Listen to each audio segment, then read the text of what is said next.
today we have Dr. Rumiya Agashe, who's the Dean at Vikrant Group of Institutions, Gwalior. So, welcome to Collegedunia, ma'am. Thank you so much. So, how is it? How's the day today for you? It is good. How is the day for you? Great going. So, ask me, what do you want to know? Yes, ma'am. Being the Dean of Vikrant Institutions, Gwalior, what is your roles and responsibilities towards the institute and towards the students?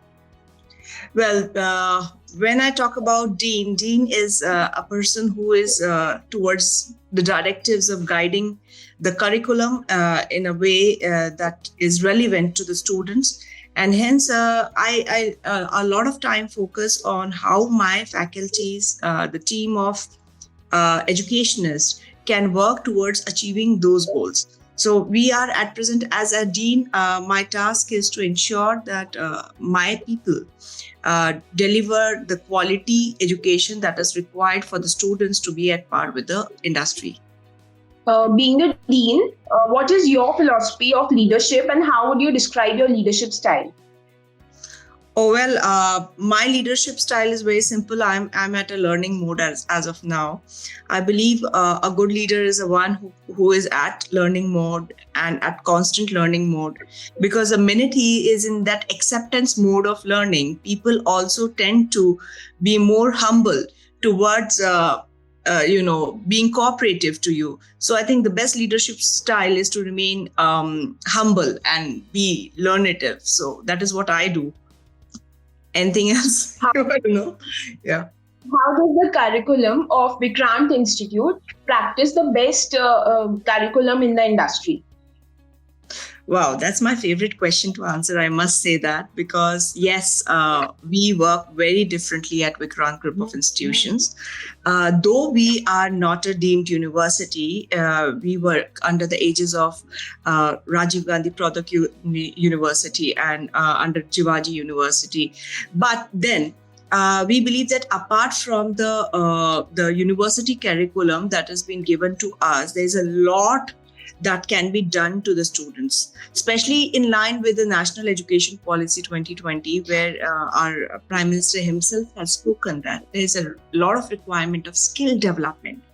And perhaps we as an educational institution has recognized it way forward. For last several years, Vikrant Group of Institution has been focusing on skill-based education. So we being the authorized center for Skill India, that is National Skill Development Corporation, we are one of the authorized center.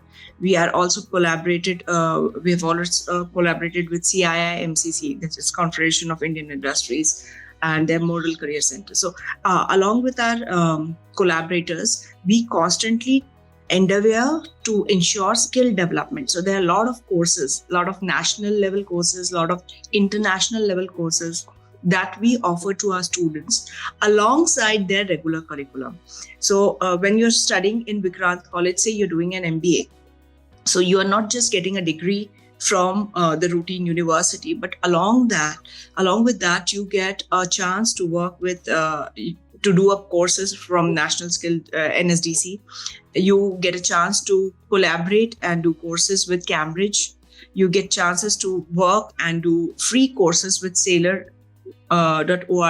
So in multiple ways, what we have done is that we have designed the curriculum in such a way that if a student is working in finance or he wants to pursue a career in finance, then we have designed particular skill development courses in finance for them.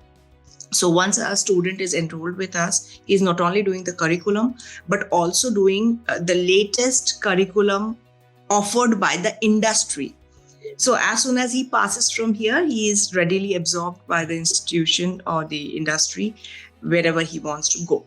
So that is one way Vikrant is working very differently from my contemporary institutions. Okay. What are the top priorities of institutes over the upcoming 10 years?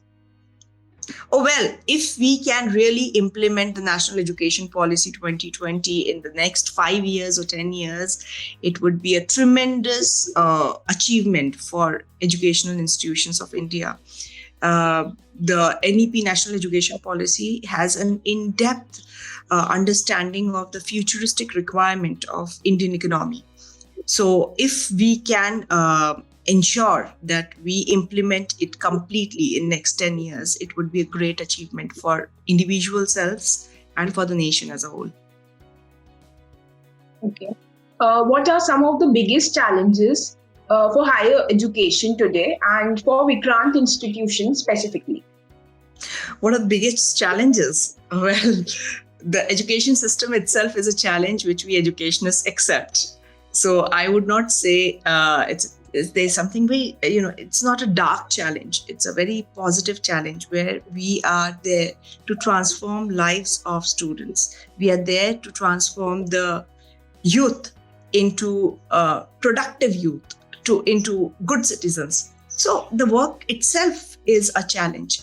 But when I talk about higher education, the challenge mostly is not with the quality of education, but with changing the perception about education.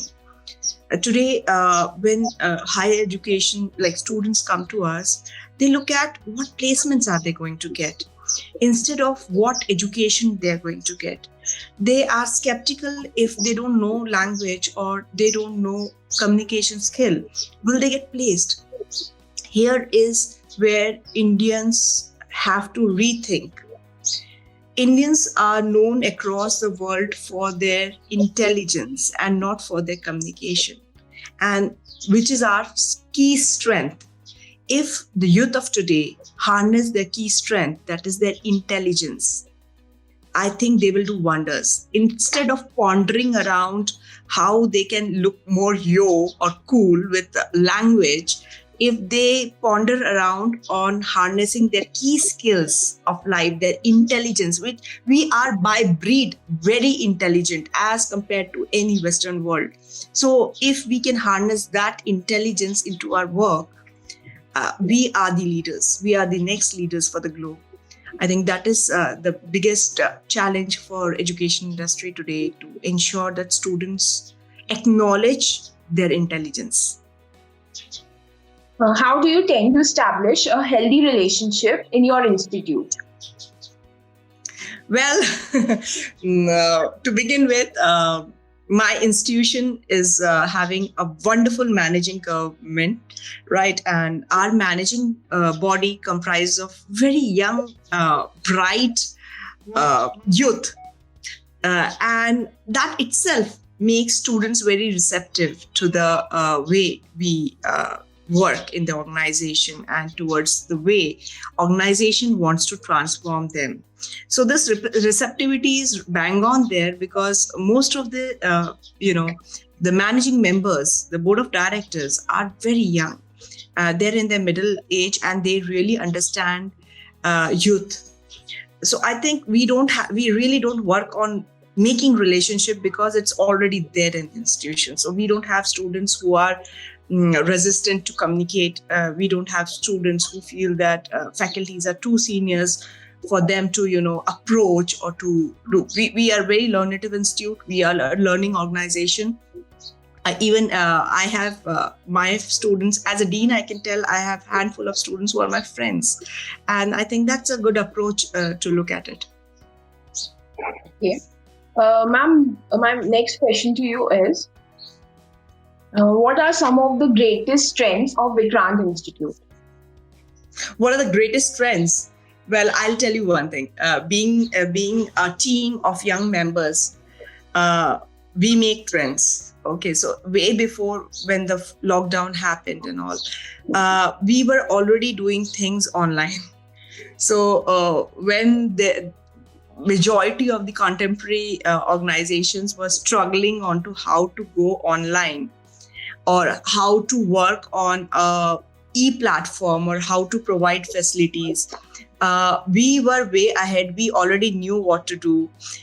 In fact, the first phase of lockdown, we already had our e-magazine published. And I believe that because of the youth that is working constantly under the expertise of senior faculties, we are at par with the younger generation. I think that can answer my question.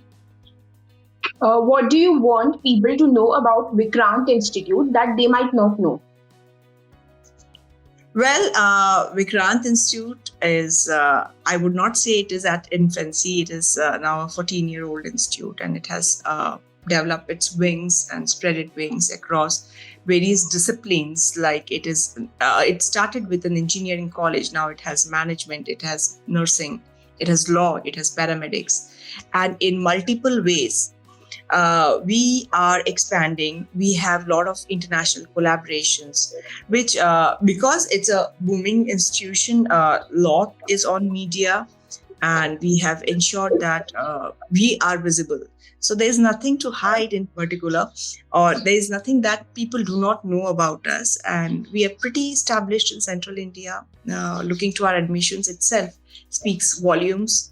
That even if when right now, because of the lockdown and all, there are institutions who are suffering from lack of admissions or anything like that. We are not. We are pretty stable.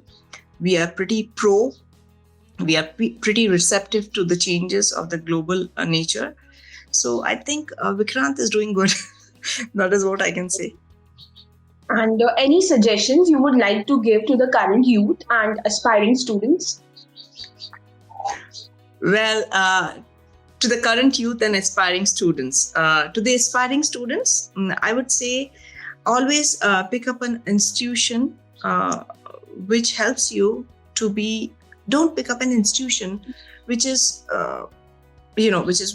established and old, but off your limits. You should always pick up institutions where you can study in an environment where you don't suffer from more competition, but rather a healthy learning. Right. I feel Vikrant is one of the colleges where we don't pay a heed to creating a competition and tug of war between students. We believe in a collaborative learning. Even the faculties, even the students, we are in a collaborative learning environment. And I think that if youth today also understands that being collaborative is the best strategy to progress as a team, as a unit, as a country, that is the biggest takeaway. So be progressive, but be collaborative. Don't be competitive. Being competitive, we can be competitive at national level towards technology, towards challenges that is coming up across nature, across environment. We have to be competitive with them, but don't be competitive with your own race. That is what is my humble suggestion. If you are non-competitive, you are learnative. If you're learnative, you're progressive. So that is it. That is what I can say. I think that briefs my point. Okay. Thank you so much, ma'am, for taking out time and sharing your views on thoughts on education. Yes. Thank you so much.